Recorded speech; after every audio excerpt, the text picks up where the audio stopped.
Assalamualaikum warahmatullahi wabarakatuh. Di video kali ini admin mengangkat kisah tentang seorang laki-laki yang memakan tanpa izin sepotong buah apel, lalu hingga menuju ke pernikahan, sampai mereka hidup bahagia. Siapakah beliau itu? Tonton video ini sampai habis, semoga video ini memberikan pelajaran dan manfaat buat kita semua. Assalamualaikum warahmatullahi wabarakatuh. Salam kenal dari admin di channel YouTube Belajar Islam Al-Quran dan Hadis. Semoga video-video dari channel ini dapat memberikan pelajaran buat kita semua, umumnya buat penonton channel ini, dan khususnya semoga admin mendapatkan keberkahan dari Allah Subhanahu wa Ta'ala. Amin ya Allah ya Robbal Alamin. Alangkah baiknya sebelum menonton video ini, bantu admin dengan cara like, follow, komen, dan subscribe, agar kamu tidak ketinggalan menonton video-video dari admin selanjutnya. Seorang lelaki yang soleh bernama Sabit bin Ibrahim sedang berjalan di pinggiran kota Kufah.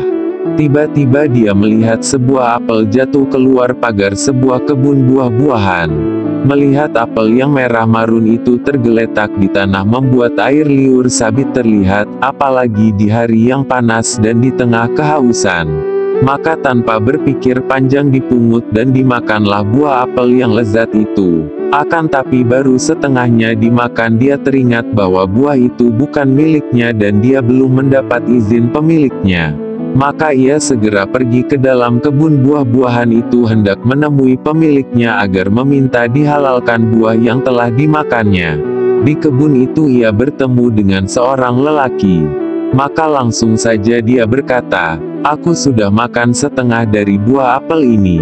Aku berharap Anda menghalalkannya." Orang itu menjawab, "Aku bukan pemilik kebun ini. Aku khodamnya yang ditugaskan menjaga dan mengurus kebunnya." Dengan nada menyesal Sabit bertanya lagi, "Di mana rumah pemiliknya? Aku akan menemuinya dan minta agar dihalalkan apel yang telah kumakan ini." Pengurus kebun itu memberitahukan, "Jika engkau ingin pergi ke sana maka engkau harus menempuh perjalanan sehari semalam." Sabit bin Ibrahim bertekad akan pergi menemui si pemilik kebun itu.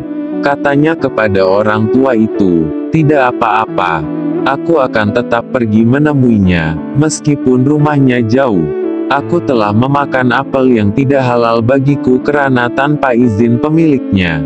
Bukankah Rasulullah Shallallahu Alaihi Wasallam sudah memperingatkan kita melalui sabdanya, siapa yang tubuhnya tumbuh dari yang haram, maka ia lebih layak menjadi umpan api neraka."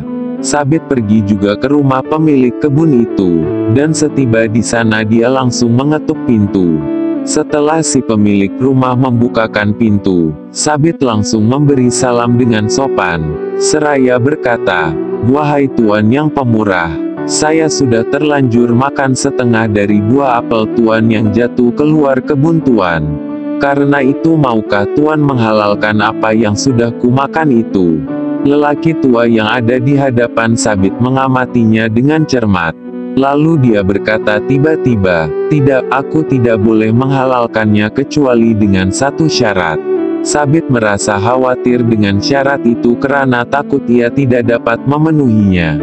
Maka segera ia bertanya, "Apa syarat itu Tuan?" Orang itu menjawab, "Engkau harus menikahi putriku." Sabit bin Ibrahim tidak memahami apa maksud dan tujuan lelaki itu. Maka dia berkata, "Apakah karena hanya aku makan setengah buah apelmu yang keluar dari kebunmu, aku harus menikahi putrimu?" Tapi pemilik kebun itu tidak memperdulikan pertanyaan Sabit. Ia malah menambahkan, katanya, "Sebelum pernikahan dimulai engkau harus tahu dulu kekurangan-kekurangan putriku itu. Dia seorang yang buta, bisu, dan tuli. Lebih dari itu ia juga seorang yang lumpuh." Sabit amat terkejut dengan keterangan si pemilik kebun. Dia berpikir dalam hatinya, apakah perempuan seperti itu patut dia persunting sebagai istri gara-gara setengah buah apel yang tidak dihalalkan kepadanya? Kemudian pemilik kebun itu menyatakan lagi, "Selain syarat itu aku tidak boleh menghalalkan apa yang telah kau makan." Namun Sabit kemudian menjawab dengan mantap, aku akan menerima pinangannya dan pernikahannya. Aku telah bertekad akan mengadakan transaksi dengan Allah Rabbul Alamin. Untuk itu aku akan memenuhi kewajiban-kewajiban dan hak-hakku kepadanya karena aku amat berharap Allah selalu meridaiku dan mudah-mudahan aku dapat meningkatkan kebaikan-kebaikanku di sisi Allah Ta'ala.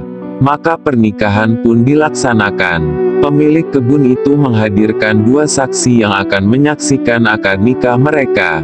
Sesudah perkawinan selesai, Sabit dipersilahkan masuk menemui istrinya. Sewaktu Sabit hendak masuk kamar pengantin, dia berpikir akan tetap mengucapkan salam walaupun istrinya tuli dan bisu. Karena bukankah malaikat Allah yang berkeliaran dalam rumahnya tentu tidak tuli dan bisu juga. Maka ia pun mengucapkan salam assalamualaikum. Tak disangka sama sekali wanita yang ada di hadapannya dan kini resmi jadi istrinya itu menjawab salamnya dengan baik. Ketika Sabit masuk hendak menghampiri wanita itu, dia mengulurkan tangan untuk menyambut tangannya. Sekali lagi Sabit terkejut karena wanita yang kini menjadi istrinya itu menyambut uluran tangannya. Sabit sempat terhentak menyaksikan kenyataan ini. Kata ayahnya dia wanita tuli dan bisu tapi ternyata dia menyambut salamnya dengan baik. Jika demikian berarti wanita yang ada di hadapanku ini dapat mendengar dan tidak bisu.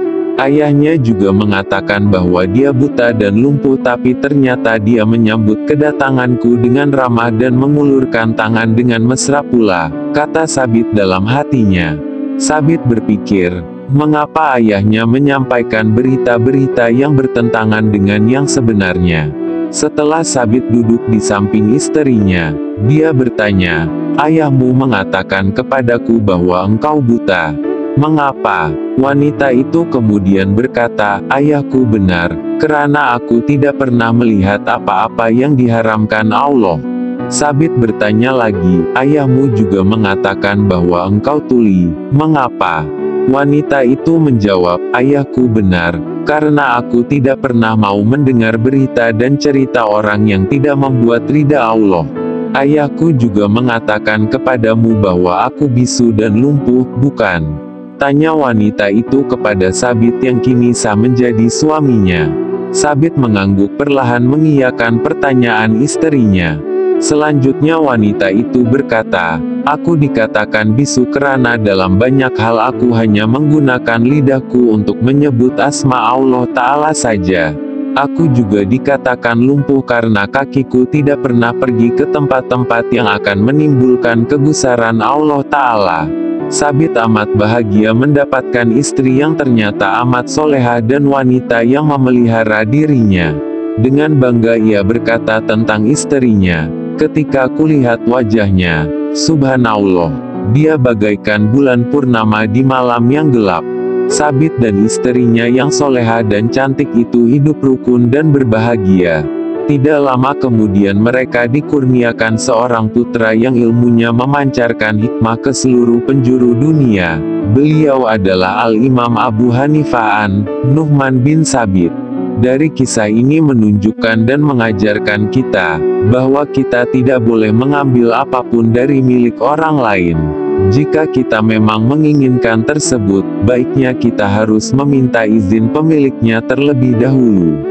Dan kita harus yakin jika kita selalu melakukan serta menjalankan hal tersebut, Allah Subhanahu wa Ta'ala pasti akan membalas perilaku kita ini dengan balasan yang luar biasa di dunia ini, seperti halnya yang terjadi pada kisah Sabit bin Ibrahim ini. Cukup sekian dari admin, semoga video ini dapat memberikan kita sedikit penjelasan dan pelajaran buat kita semua. Akhir kata admin menghaturkan buat kawan semua assalamualaikum warahmatullahi wabarakatuh, dan terima kasih.